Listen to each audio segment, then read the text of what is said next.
falar pra você do direito da criança e também do adolescente.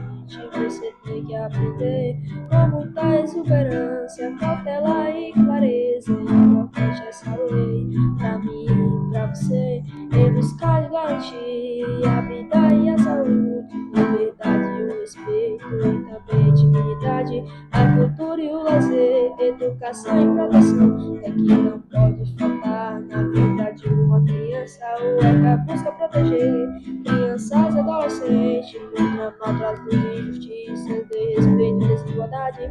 Uma luta que todo povo que precisa cooperar, cuidando dessa gente, o futuro melhorar, a esperança se instalar em toda a região.